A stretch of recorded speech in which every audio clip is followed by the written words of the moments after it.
Bien, haremos una revisión muy general de la NOM 031 de la Secretaría del Trabajo y Previsión Social 2011, que se refiere a la construcción, condiciones de seguridad y salud en el trabajo. Como todas las normas, tiene un índice, es bastante largo, hasta 26 puntos, y nos dice el primer punto, que es el objetivo: establecer las condiciones de seguridad y salud en el trabajo en las obras de construcción, a efecto de prevenir los riesgos laborales a que están expuestos los trabajadores que se desempeñan en ellas. Es decir, esta norma tiene un carácter preventivo que nosotros, como verificadores de obra, si bien no tenemos que dar cumplimiento a tales requerimientos, sí tenemos que observarlos para ayudar a los constructores y a los trabajadores a desempeñarlos. El campo de aplicación, pues a todas las obras de construcción que se desarrollen en el territorio nacional, en diferentes de sus fases, de una serie de referencias a diferentes normas de la misma Secretaría del Trabajo, y tiene algunas definiciones, entre ellas el análisis de riesgo, que dice que es el documento en el cual se recogen las características de la obra de construcción y sus riesgos asociados. Es algo de lo que se tiene que hacer en esta norma. Equipo de protección personal, o EPP, es el conjunto de elementos y dispositivos de uso personal para proteger al trabajador de accidentes y enfermedades que pudieran ser causados por agentes o factores de trabajo. Algunos de los diferentes conceptos que vienen en la norma. Donde empiezan probablemente los requisitos es en la parte 5, con las obligaciones del patrón. Entre ellas es clasificar el tamaño de obra de acuerdo a la tabla que está más adelante, que es la tabla 7.1. Nos pide contar con una descripción de las actividades a desarrollar y un análisis de riesgos potenciales, que también viene más adelante, igual que disponer un sistema de seguridad en la obra, que son los elementos fundamentales de la seguridad. Un programa de revisión.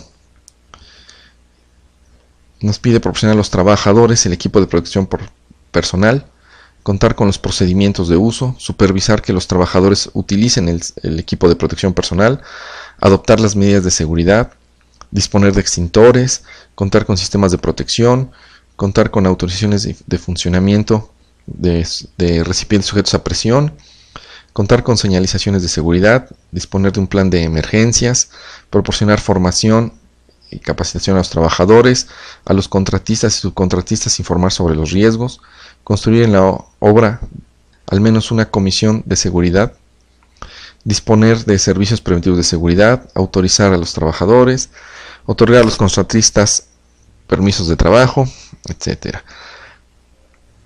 Dentro de las obligaciones principales de los trabajadores es revisar al comienzo de las actividades por parte del personal que la maquinaria, herramientas e implementos se encuentren en condiciones de usos, desarrollar sus actividades de acuerdo a las instrucciones, usar el equipo de protección personal, que es algo que comúnmente cuesta trabajo en las obras, y abstenerse de realizar actividades que puedan tener una consecuencia directa como accidentes.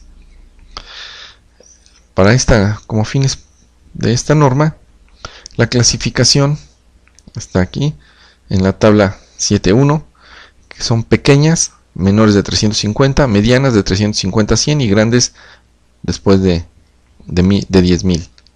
Eso es en metros cuadrados. Cuando se refiere a la altura, si son menores de 10 metros se consideran pequeñas, de 10.5 a 16.5 se requieren medianas, y a mayores de 16.5 se consideran grandes. Y después nos pide que hagamos un análisis de riesgo potencial para las obras medianas y para las obras grandes. Básicamente de lo que consiste, lo vamos a ver más adelante, esos análisis de riesgo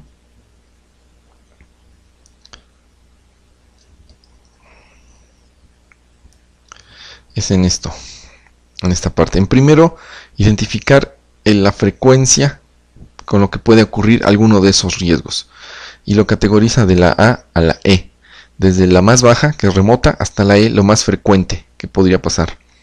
Después ese mismo riesgo se va a clasificar del grado 1 al grado 4 para ver qué tan grave es, desde menor, moderado, crítico y fatal. Esto es la severidad del daño. Entonces clasifica primero por la frecuencia y luego por la severidad del daño, y finalmente se jerarquiza de acuerdo a esta matriz. Entonces aquí podemos clasificar el daño de acuerdo a esta.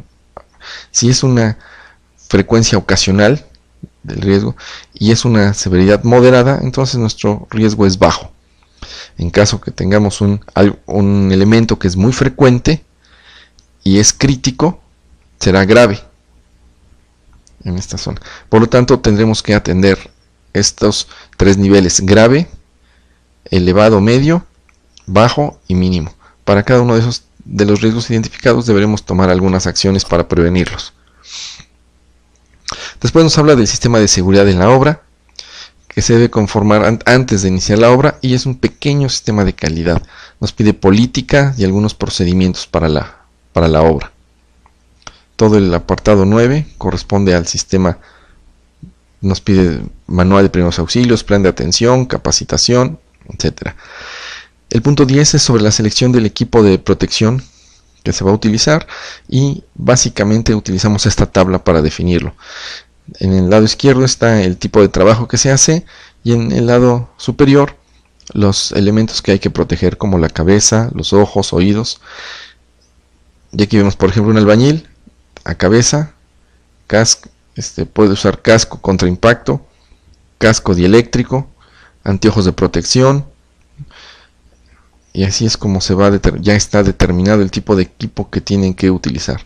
Y tiene esta clave: algunos van a usar EE y otro EB. EE es equipo de protección específico y EB es básico.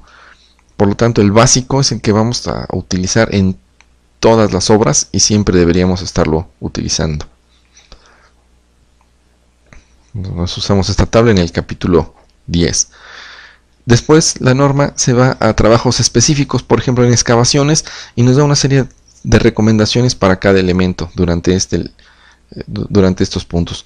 Por ejemplo, el estudio de mecánica de suelos, la existencia, la profundidad de corte que debe tener en un trabajo de excavación,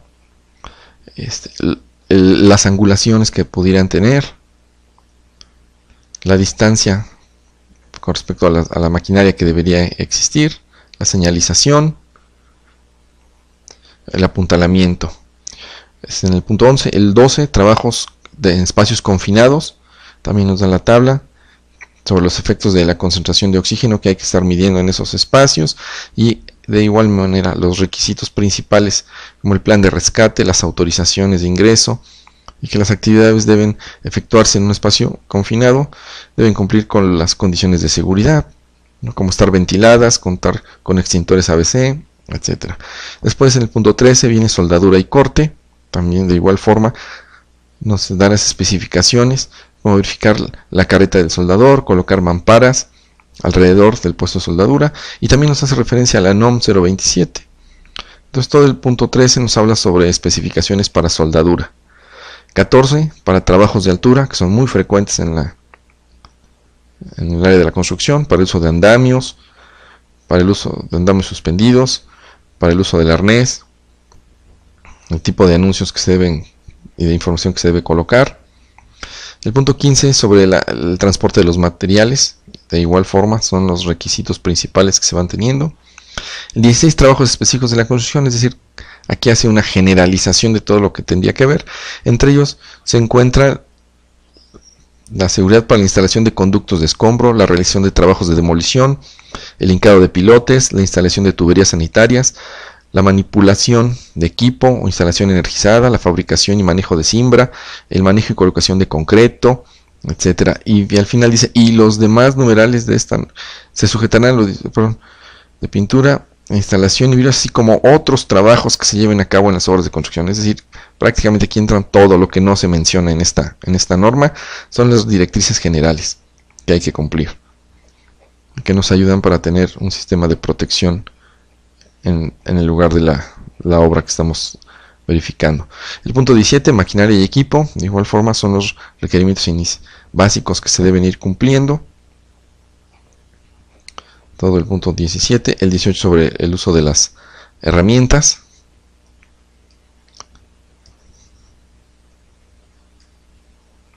El 19 es el plan de atención, es decir, los elementos que debe contener ese plan y cómo debe estar constituido para poder atender cualquier emergencia. Finalmente, la capacitación, la capacitación después de este punto. Después, los registros e investigaciones de los accidentes que pudieran llegar a presentarse.